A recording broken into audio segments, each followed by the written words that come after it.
Hello दोस्तों, YouTube channel भूगोल की दुनिया में आप सभी का स्वागत है। मैं प्रदीप दास आप सबों के लिए लेकर आया फिर से एक नया वीडियो जो एनसीईआरटी प्रश्नों का जो सीरीज चल रहा है उसी का अगला वीडियो है। चलो तो दोस्तों, आज हम लोग बनाने वाले हैं कुछ और महत्वपूर्ण प्रश्नों को ही लेकर आए हैं जो सभी परीक्षाओं के लिए बहुत ही महत्वपूर्ण है।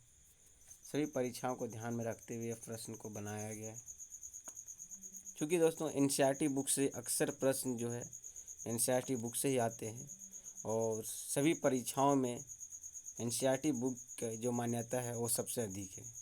तो चलिए आज उन्हीं प्रश्नों को आज हम हल करने वाले हैं। चलिए, आज का जो पहला प्रश्न है, सिनकोना वृक्ष की छाल से किस बीमारी की दवा बनाई जाती है। सिनकोना जो है वो एक वृक्ष है, ठीक है, एक वृक्ष की प्रजाति, वनस्पति की प्रजाति है सिनकोना।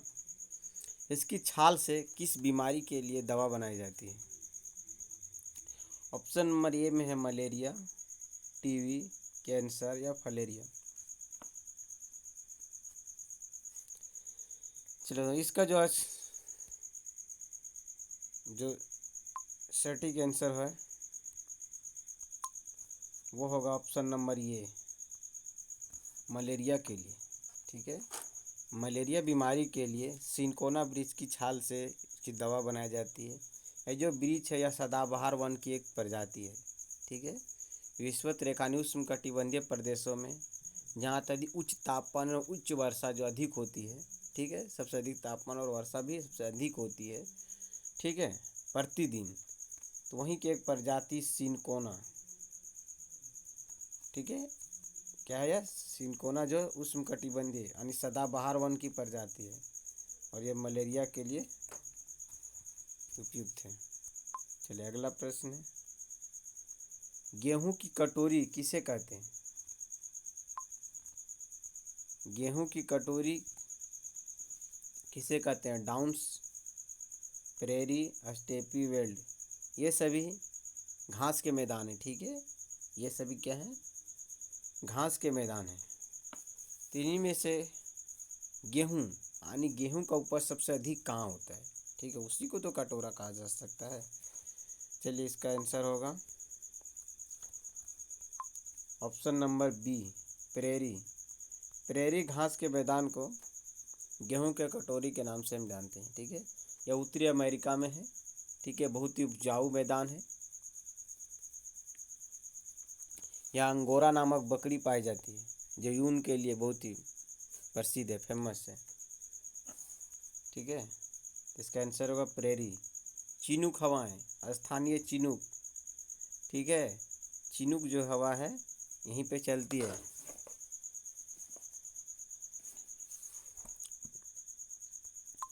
अगला प्रश्न है, विश्व का सबसे बड़ा गर्म मरुस्थल। विश्व का सबसे बड़ा गर्म मरुस्थल कौन सा है। चलिए फटाफट बनाइए। विश्व का सबसे बड़ा गर्म मरुस्थल सहारा, अटाकामा, कलाहारी और नामीब। इसका आंसर होगा ऑप्शन नंबर ये, सहारा। सहारा जो विश्व का सबसे बड़ा गर्म मरुस्थल है दोस्तों। ठीक है, यह विश्व का सबसे बड़ा मरुस्थल नहीं है, ये विश्व का गर्म सबसे बड़ा मरुस्थल है, सहारा है। ठीक है, नहीं तो वैसे अगर पूछे विश्व का सबसे बड़ा मरुस्थल अगर पूछे और तो होगा अंटार्कटिका। ठीक है, दक्षिणी ध्रुव सबसे बड़ा मरुस्थल है विश्व का। तो यहाँ पे है विश्व का सबसे बड़ा गर्म मरुस्थल, इसका आंसर होगा सहारा। चलिए अगला प्रश्न बनाते हैं, विश्व का सबसे ऊंचा बांध। विश्व का सबसे ऊंचा बांध कौन सा है। टिहरी बांध, आसवान बांध, हीराकुंड बांध, न्यूरेक बांध।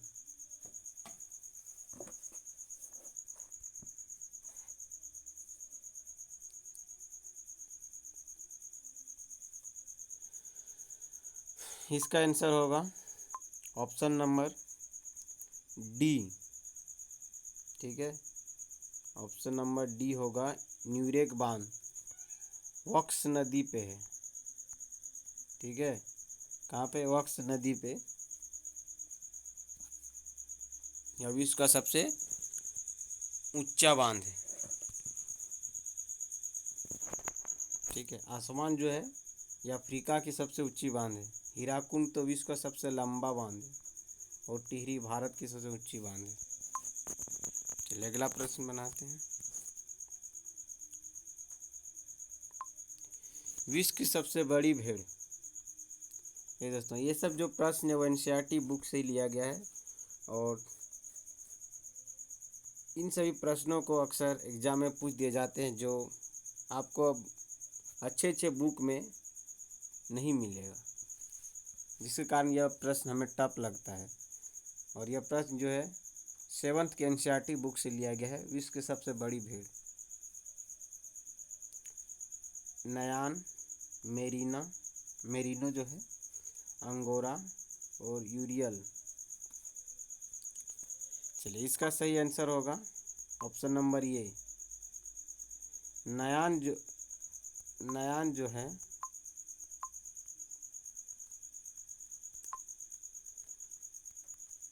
यह विश्व की सबसे बड़ी भेड़ की प्रजाति में आती है और यूरियल सबसे छोटी। यूरियल जो है वह छोटी है और नयान जो है बड़ी है।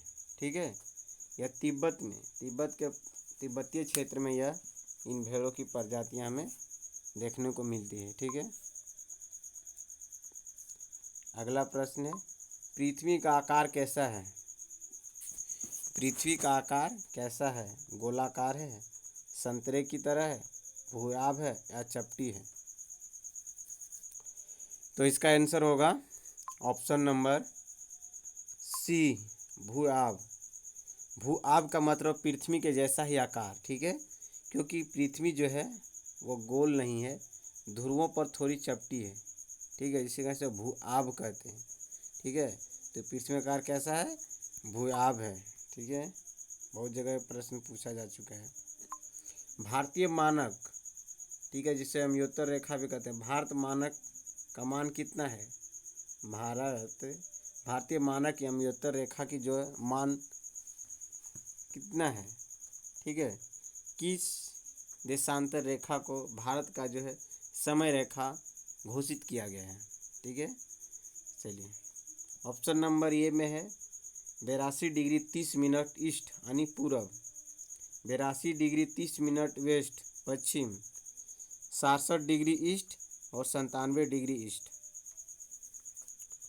इसका आंसर होगा ऑप्शन नंबर ए, 82.5 डिग्री। ठीक है, 82.5 डिग्री ईस्ट पूरब की ओर।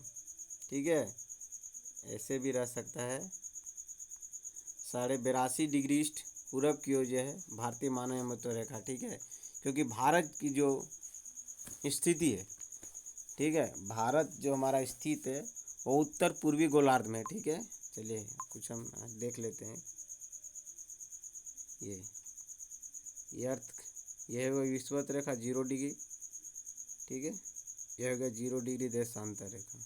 ठीक है, अब जो भारत जो है वो इस कोने में है। ठीक है, उत्तर पूर्व। ठीक है, क्या है वे, सॉरी,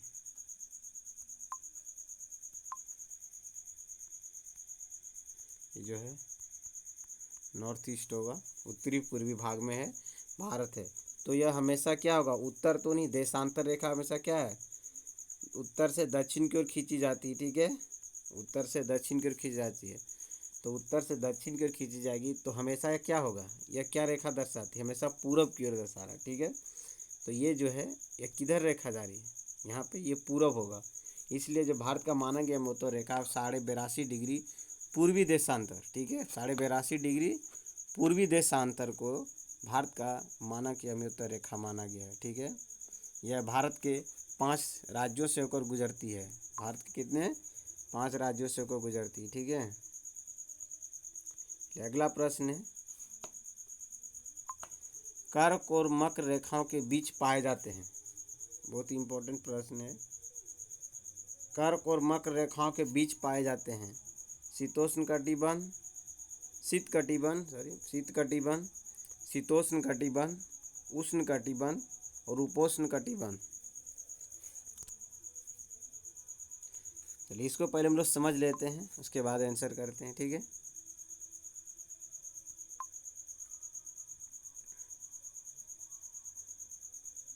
ये हो गया अर्थ।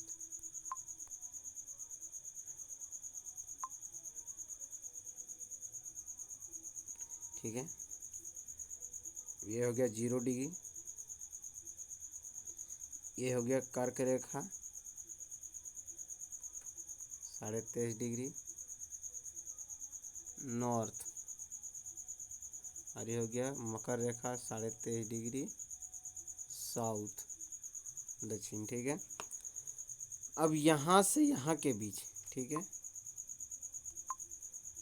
इन क्षेत्रों में कौन सा कटिबंध पाया जाता है? ठीक है, तो हम लोग पढ़ चुके हैं कि कर्क और मकर रेखाओं के बीच जो सूर्य की किरणें हमेशा कभी न वर्ष में एक बार लंबवत पड़ती है। ठीक है, वर्ष में कभी ना कभी कर्क और मकर रेखाओं के बीच एक वर्ष में कभी ना कभी सूर्य की किरणें लंबवत पड़ती, और कर्क और मकर रेखाओं के बीच ही सूर्य की किरणें लंबवत पड़ती, उसके बाद सूर्य की किरणें लंबवत नहीं पड़ती है। ठीक है, हमेशा तिरछी पड़ती है। तो इन क्षेत्रों में सूर्य की किरणें अधिक करने के बाद यहाँ का क्या है, जलवायु कैसा होगा? उष्ण व गर्म होगा। ठीक है, यहाँ पे धूप की किरणें अगर सूर्य की किरणें अधिक पड़ेगी तो क्या होगा, वहाँ गर्म होगा, इसलिए इसे क्या कह सकते हैं? शीत तो होगा नहीं, क्योंकि यह ठंडा बता रहा है। शीतोष्ण क्या है? शीत ठंडा और गर्म दोनों है, तो ठंडा और गर्म जब भी होगा तो कर्क रेखा के उत्तर या तो मकर रेखा के दक्षिण में होगा। ठीक है, सटा हुआ भाग इन क्षेत्रों में हो सकता है। ठीक है, उपोष्ण भी है, क्या है? उष्ण से हल्का ऊपर उपोष्ण होता है। ठीक है, इसका सटीक आंसर क्या होगा? ऑप्शन नंबर सी, उष्ण कटिबंधीय। कर्क और मकर रेखा में बीच के में पाए जाते हैं उष्ण कटिबंध पाए जाते हैं। ठीक है, चलिए अगला प्रश्न बनाते हैं। दो अक्षांश रेखाओं के बीच की दूरी लगभग है, कितनी होती है? दो अक्षांश रेखाओं के बीच की दूरी लगभग होती है 112 किलोमीटर, 111 किलोमीटर, 111.32 किलोमीटर, 110 किलोमीटर। ठीक है, जैसे कि यह अर्थ हो गया,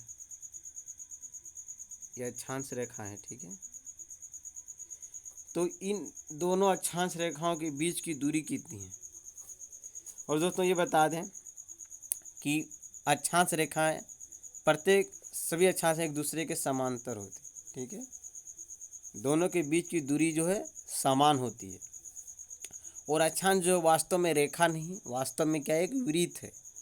क्या है? एक वृत्त का निर्माण करती है। अक्षांश रेखाएं जो है वो रेखा नहीं है, वो वास्तव में एक वृत्त है। ठीक है, यह वृत्त बनाती है। ठीक है, तो इन दो अक्षांशीय वृत्त के बीच की जो दूरी है वो हर अक्षांश रेखाओं के बीच की दूरी समान होगा। ठीक है, प्रत्येक अक्षांश रेखाओं के बीच की दूरी क्या होगा? समान होगा हर जगह पे। ठीक है, यही इसकी सबसे बड़ी विशेषता है, और यह वास्तव में एक वृत्त है। तो यहाँ पर प्रश्न है कि दो अक्षांश रेखाओं के बीच की दूरी लगभग कितनी है? तो इसका है आंसर होगा ऑप्शन नंबर बी, 111। दो अक्षांश रेखाओं के बीच की दूरी कितना है? 111 किलोमीटर होता है। ठीक है, चलिए अगला प्रश्न मैंने देखते हैं। दो देशांतर रेखाओं के बीच की दूरी विषुवत रेखा पर कितनी होती है? ठीक है, इस प्रश्न को थोड़ा समझना है। दो देशांतर रेखाओं के बीच की दूरी विषुवत रेखा पर कितनी होती है? ठीक है, चलिए ये जैसे अर्थ हो,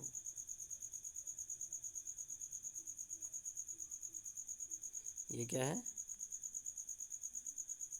सभी देशांत, ये है इक्वेटर, विषुवत रेखा 0 डिग्री। अब प्रश्न पूछ रहा है कि विषुवत रेखा पे, ठीक है, विषुवत रेखा पे यहाँ पे इन दो देशांतर रेखाओं के बीच की दूरी कितनी होती है। ठीक है, ठीक है, इसके और इसके बीच दूरी कितनी होती है। और दोस्तों ये भी कि विषुवत रेखा से जैसे जैसे हम ध्रुव की ओर जाएंगे, ठीक है, इन दोनों के बीच का जो दूरी घटते जा रहा, अंत में यहाँ पे आके एक बिंदु पे आके मिल जाता है, एक पॉइंट पे आके सभी रेखाएं के मिल जाती है। तो क्या होगा, यहाँ की जैसे दूरी देखिए, इन दोनों के बीच दूरी यहाँ पे घटते जा रहा है, देखिए यहाँ पे छोटा घटते जा रहा है। ठीक है, तो सबसे अधिकतम दूरी विषुवत रेखा पे होती है। ठीक है, और विषुवत रेखा पे सभी देशांतर दो देशांतर रेखाओं के बीच की दूरी समान होती है। ठीक है, तो इसका आंसर कौन सा होगा, ऑप्शन नंबर सी, 111.32 किलोमीटर होता है। ठीक से 111.32 किलोमीटर, और 111 है का इसका अक्षांश रेखा के बीच की दूरी। चलिए अगला प्रश्न बनाते हैं। रांची से गुजरने वाली अक्षांश रेखा कहलाती है। चलिए दोस्तों इसको फटाफट बनाइए। रांची से होकर गुजरने वाली अक्षांश रेखाएं कहलाती है। कर्क रेखा, मकर रेखा, विषुवत रेखा, मानक होगा, मन का लिखा गया, सॉरी, मानक समय रेखा क्या होगा, इसका आंसर होगा ऑप्शन नंबर बी, कर्क रेखा। कर्क रेखा जो है वो हमारे झारखंड के रांची जिले से होके गुजरती है। ठीक है, मकर रेखा तो होगा नहीं, क्योंकि मकर रेखा तो हमारे इंडिया से ही होकर नहीं गुजरती है, तो रांची से क्या होकर गुजर सकता है। विषुवत रेखा भी हमारे भारत से होकर नहीं गुजरती है। ठीक है, तो इसका आंसर होगा कर्क रेखा ही। ठीक है, चलिए अगला प्रश्न। ग्लोब पर वह वृत्त जो दिनों रात को विभाजित करता हो कहलाता है। ग्लोब पर, ठीक है, ग्लोब जानते हैं, ठीक है, ग्लोब पर वह वृत्त, ठीक है, ग्लोब पर वो कौन सा वृत्त है जो दिन और रात को विभाजित करता है, वह कहलाता है 0 डिग्री अक्षांश, 0 डिग्री देशांतर, प्रदीप्त वृत्त, 180 डिग्री देशांतर।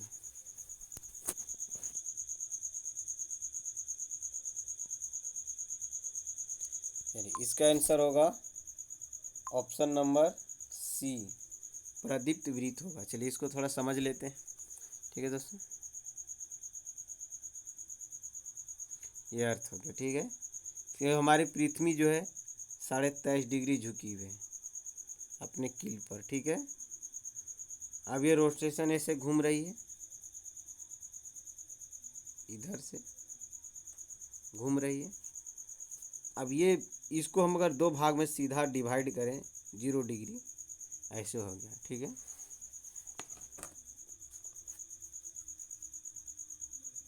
ठीक है, अब बात करते हैं। अब सपोज दैट सूर्य की किरणें इधर से मार रही है। ठीक है,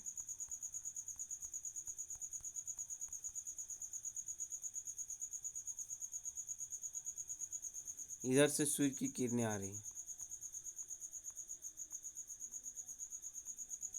तो सूर्य की किरणें इधर से मार रही, तो इस भाग पे क्या हो रहा है, इसका आधा भाग पे क्या है, उजाला है। ठीक है, आधा भाग पे क्या है, उजाला है, दिन है। ठीक है, और आधा भाग इधर क्या है, रात हो गया। तो यह जो लाइन है, यह जो सीधी लाइन है, इसी लाइन को लोग प्रदीप्त वृत्त कहते हैं। क्योंकि 0 डिग्री अगर हम देशांतर रेखा की बात करें तो ये हो गया आपका, ये हो गया 0 डिग्री, क्योंकि ऐसे है देशांतर रेखाओं का। देशांतर रेखा की अगर बात करें तो सब ऐसे है, अक्षांश रेखा जो है ऐसे है, टेढ़ा है। लेकिन ये जो लाइन जो आता है, ये जो लाइन आ रहा है, ये हो गया प्रदीप्त। यानी दिन और रात को, ठीक है, ऐसे ये जो लाइन है ये 0 डिग्री, इस लाइन को हम लोग प्रदीप्त विरीत कहते हैं। ठीक है, वैसे देखिए 0 डिग्री अक्षांश तो होगा नहीं, कि अक्षांश रेखाएं कभी सूर्य की किरणें को दो बराबर भागों में डिवाइड नहीं करती, हमेशा देशांतर रेखा ही हो सकता है। ठीक है, तो देशांतर रेखा अगर होगा तो यहाँ बात थी विरीत की, और देशांतर रेखा विरीत नहीं होता है, यह एक रेखा होती है। ठीक है, 180 डिग्री देशांतर रेखा है, ये विरीत नहीं है, इसीलिए इसका आंसर होगा प्रदीप्त विरीत। अगला प्रश्न है, सूर्य की किरणें 21 जून को लंबवत चमकती है। इस प्रश्न को आप सभी बना, क्योंकि आपको पता होगा कि अगले ही दिन पहले, एक दिन पहले ही सूर्य ग्रहण लगा था। ठीक है, और वह दिन 21 जून था। ठीक है, ठीक है, तो सूर्य की 21 जून को लंबवत चमकती है, मकर रेखा पे, कर्क रेखा पे, ईश्वत रेखा पे, उत्तरी ध्रुवीय विरीत पे। जल्दी बताइए। मकर रेखा पे नहीं, इसका आंसर होगा बी नंबर, कर्क रेखा। कर्क रेखा पे सूर्य 21 जून को सूर्य की किरणें लंबवत चमकती है। ठीक है, और मकर रेखा पे कब होगा? 22 दिसंबर को। 22 दिसंबर को सूर्य की किरणें मकर रेखा के लंबवत चमकती है, और 21 जून को कर्क रेखा पे सूर्य की किरणें लंबवत चमकती है। अगर हम बात करें कि वर्ष का सबसे बड़ा दिन तो 21 जून होगा, वर्ष का सबसे छोटा दिन 22 दिसंबर होगा। ठीक है, चलो दोस्तों, अगर हमारा वीडियो अच्छा लगे तो इसे लाइक, सब्सक्राइब और शेयर जरूर करें। ठीक है दोस्तों, अगर अभी तक वीडियो को लाइक नहीं किए हैं तो लाइक करें और सब्सक्राइब भी करें। Thank you. चलिए अगला प्रश्न हम लोग देखते हैं। पृथ्वी की घूर्णन गति लगभग है। पृथ्वी की घूर्णन गति लगभग है। पृथ्वी घूर्णन गति यानी अपने अक्ष पे, पृथ्वी अपने अक्ष पे कितने तेजी गति से घूर्णन करती है। ठीक है, अपने अक्ष पे वह कितनी तेज गति से घूर्णन करती है। 1600 kilometre per hour, 1500 kilometre per hour, 30 kilometre प्रति सेकेंड, या 1700 किलोमीटर पर आवर। चलिए इसका आंसर होगा ऑप्शन नंबर ए, 1600 किलोमीटर प्रति घंटा की रफ्तार से सूर्य अपने अक्ष पे घूर्णन करती है। सूर्य अपने अक्ष पे रोटेशन जो करती है, घूमती है, वह 1600 किलोमीटर प्रति घंटा के स्पीड से अपने अक्ष पे घूर्णन करती है। ठीक है, अगला प्रश्न, पूरी पृथ्वी पर दिन और रात बराबर होता है। पूरी पृथ्वी पर यानी पूरे अर्थ पर दिन और रात बराबर होता है, एक जैसा होता है। कब होता है? 22 दिसंबर को, 23 सितंबर को, 21 जून को। ठीक है, 21 जून को या 21 मार्च और 23 सितंबर को। ठीक है, चलिए बनाइए।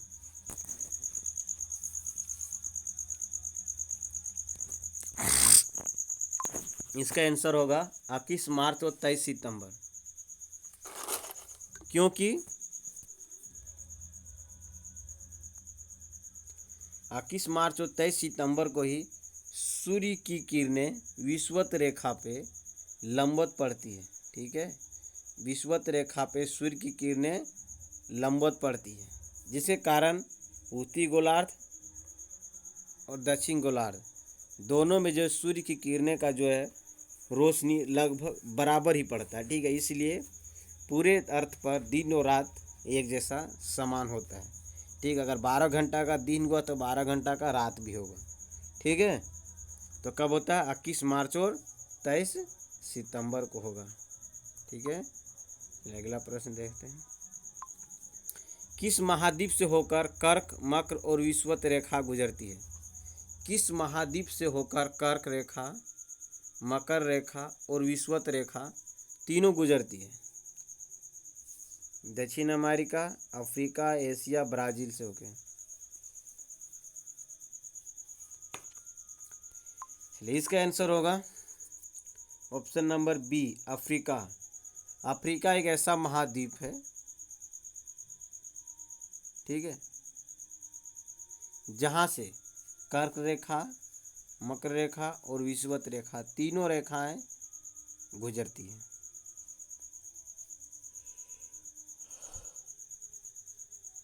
ठीक है, चलिए अगला प्रश्न देखते हैं। वलित पर्वत का उदाहरण है। वलित पर्वत का उदाहरण है हिमालय, रॉकी, आल्प्स या सभी। वलित पर्वत किसे कहते हैं? वलित पर्वत मुड़ा हुआ पर्वत है ऐसे, यह अभिसारी प्लेट के कारण होता है। ठीक है, दो प्लेट जब आपस में टकराती है तो प्लेट या तो ऊपर उठते हैं या तो नीचे धंसते हैं, और क्या होते हैं, वो मुड़ जाते हैं ऊपर उठ के। कैसा? Folding mountain. ठीक है, जिसे हम लोग फोल्डिंग माउंटेन कहते हैं। ठीक है, तो इसका आंसर क्या होगा? ऑप्शन नंबर डी, सभी। ये सभी वलित पर्वत नवीन पर्वत हैं। ठीक है, नवीन पर्वत हैं। हिमालय, रॉकी, आल्प्स, एंडीज, ये सभी जितने हैं एक नवीन पर्वत है। अरे कैसा है? वलित है, ऐसे मुड़ा हुआ है। अगला प्रश्न है, एशिया का सबसे बड़ा रेल मार्ग कौन सा है? भारतीय रेल मार्ग, चीन रेल मार्ग, नेपाल रेल मार्ग, पाकिस्तान रेल मार्ग। एशिया का सबसे बड़ा रेल मार्ग कौन सा है? इसका आंसर होगा ऑप्शन नंबर ए, भारतीय रेल मार्ग। ठीक है, अगला प्रश्न, ब्राजील में स्थानीय कृषि को कहते हैं। ब्राजील में स्थानांतरण कृषि, ठीक है, जिसे हम लोग झूम कृषि के भी नाम से जानते हैं। ठीक है, झूम कृषि के नाम से जानते हैं, उसे ही हम लोग स्थानांतरण कृषि या झूम कृषि भी कहते हैं। तो प्रत्येक अलग अलग स्थानों पे से अलग अलग नामों से भी जाना जाता है। तो वही ब्राज़ील में स्थानांतरण कृषि को किस नाम से जानते हैं? रोका, पोडू कृषि, चैना। इसका सही आंसर होगा ऑप्शन नंबर ए, रोका। रोका को ब्राज़ील में इसे रोका के नाम से जानते हैं। लास्ट प्रश्न है, समुद्री जल की औसत लवणता कितनी होती है? समुद्री जल की औसत लवणता कितनी है? 35%, 36%, 37%, 5%। दोस्तों ये बता दें कि जो हम लोग लवणता को प्रतिशत के आधार पर दर्शाते हैं, प्रति 1000 ग्राम। ठीक है, प्रति 1000 ग्राम पर जो भी हमें लवणता प्राप्त होती है उसे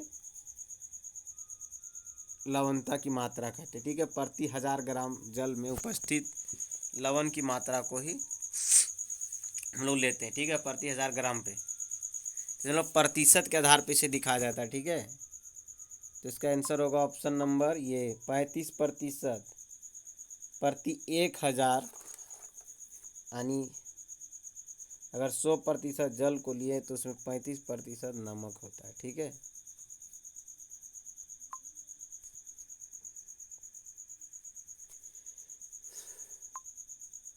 चलिए दोस्तों आज यहीं समाप्त होता है।